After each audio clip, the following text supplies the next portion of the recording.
Christopher Taylor with Sovereign Harmony Astrology. Thanks for joining me up on the hill. It is Sunday, May 10th. It's Mother's Day. So if you have a mother, give them a shout out. My mom is in Massachusetts. Think departed. Can't pronounce an R to save her life. That's the way it is. We'll get started there. Anyway, so we're coming off of that energy that I talked about last week, which was the full moon in Scorpio. Very intense, and it dragged out all week, okay? And that had to do with the void of course moons making aspects to Mars prior to the moon leaving signs. And as we speak right now, this is about 8:39 in the morning on Sunday, May 10th, in San Marcos, California. And the moon is actually currently void of course, about to enter Pisces around 10:40 a.m. Pacific time. But it made its last aspect to Mars, a sextile to Mars in Aries, the moon being in Aquarius. And we have one more void of course that will join Mars in Aries just before it enters Taurus. That'll be later in the week, just before the new moon that we'll talk about. That's the big player of this week, is on the 16th, Saturday the 16th. We have the new moon in Taurus, okay? And this whole week, kind of like last week was like this unrolling of the Scorpio full moon energy. This week is kind of like a preparation for the new moon in Taurus, okay? And why that is, well, today on Sunday the 10th, we have the sun sextiling Jupiter. So sun is in Taurus, sextiling Jupiter in Cancer. We'll have Mercury in Taurus sextiling Jupiter in Cancer on Tuesday, and then Mercury and the sun join each other in Taurus for what's known as the superior conjunction. So there's the superior conjunction and the inferior conjunction of Mercury and the sun. The inferior conjunction happens halfway between a retrograde of Mercury. The superior conjunction happens in between retrograde periods. So we're essentially, this week, we're halfway between Mercury retrogrades. So we had the Mercury retrograde in Pisces, which was late February to the equinox on March 20th. And that was all about, it's kind of like a Roomba energy that I mentioned before, which it was cleaning up because we had Neptune in Pisces for 14 years. We had Saturn in Pisces for 3 years. And both of those entered Aries here in late winter, early spring. And then we had Mercury cleaning up the mess. Anything left over, anything that needs to be vacuumed up, that was the Mercury retrograde. And so that inferior conjunction happened on March 7th, actually. So it was Mercury conjunct Sun in Pisces, around 16, 17 degrees Pisces, 3 days before Jupiter went direct in Cancer. So there's a relationship here. We can't isolate what's happening this week with the Sun, Mercury, superior conjunction in their sextile to Jupiter that will be amplified by the new moon later in the week. We can't isolate that from what happened in March, February into March, okay? So whatever we were cleaning up, whatever we had to deal with, the last vestiges of healing that had to happen, that go back to, again, that Neptune in Pisces from 2011 up until recently, and Saturn 2023 up until recently. So whatever was left over, that Mercury, that Roomba, had to clean it up, okay? And so what did we plant? What seeds did we plant at that point? Because now they're coming to fruition with yet another planting season, okay? This new moon in Taurus on the 16th, it'll be this Saturday coming up, very fertile, like fertile, whatever way you want to pronounce that. Very fresh as well, because Uranus has been in Taurus since 2018, just exited Taurus, entered Gemini on April 26th, so just a couple weeks ago.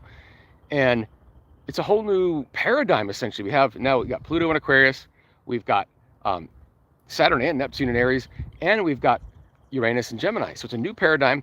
Uranus is out of Taurus, so it really changed the Taurus dynamic in our lives. So Taurus is all about like safety, security, what we can count on, stability, okay? Uranus just tossed that in the air, okay? So since 2018, we've learned how to see stability, security in a new way, okay?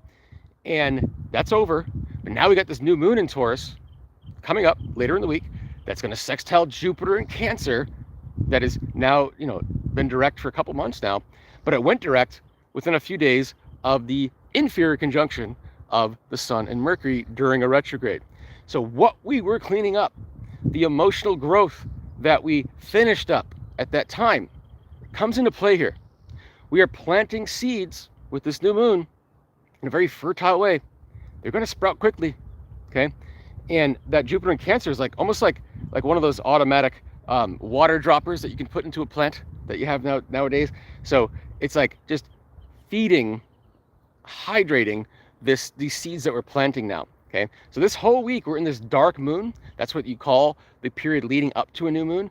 So just preparing for the new moon, the new seeds that we're planting next weekend. Okay, so we'll talk about more of that next weekend, of course. But just know that we are in the facilitation phase of that new moon, and we are making sure that everything that we had to, heal, get rid of, cleanse during that March retrograde of Mercury in Pisces, that now we're ready to implement something based on what we cleaned off at that point.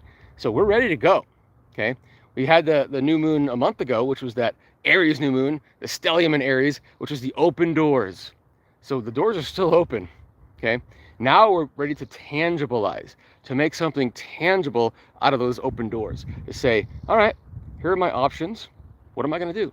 Okay, and it's going to be based on what we've cleansed here in March, that late February into mid-March period with that Mercury retrograde, when we had the inferior conjunction again to the sun just before Jupiter turned direct in Cancer. Okay, so what are we going to build? What are we going to grow?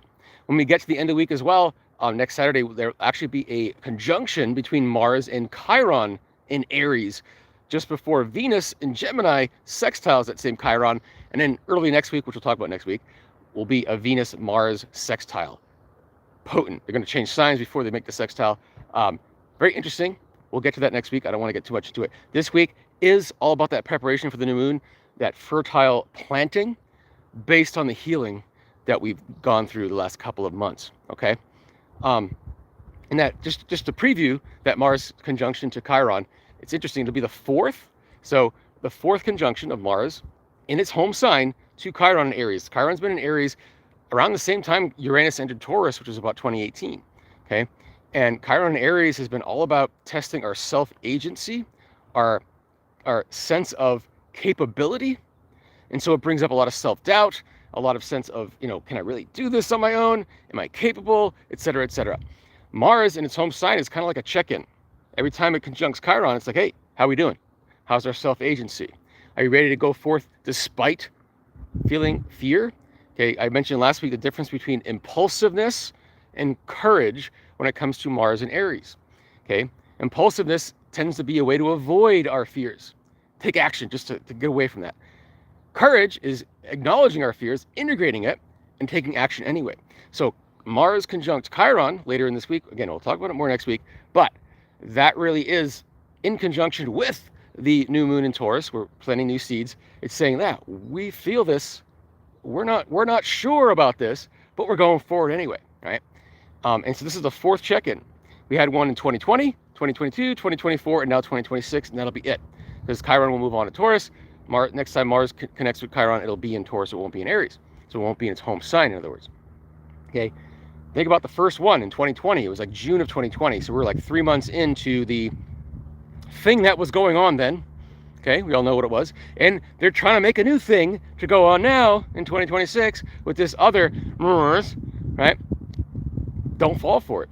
That self-agency that Mars in Aries conjunct Chiron in Aries is basically saying, like, what do you think on an individual level? You really think there's this great threat out there to come and get you? Do you really think you have to comply with certain protocols to make yourself safe? And we built that in the last 6 years. Every 2 years, Mars, Chiron, our agency is stronger. Our personal sovereign agency is stronger. Go with that. So whatever is being dumped on us now, think of 2020, because they're trying to do that again. Anyway, if you have any questions, please let me know. If you want to get a personal reading, I do those as well. Please comment below. If you have any personal experiences that relate to what I'm talking about here, also comment below. Other than that, we'll see you next week. Have a good week. Have a good Sunday. Happy Mother's Day.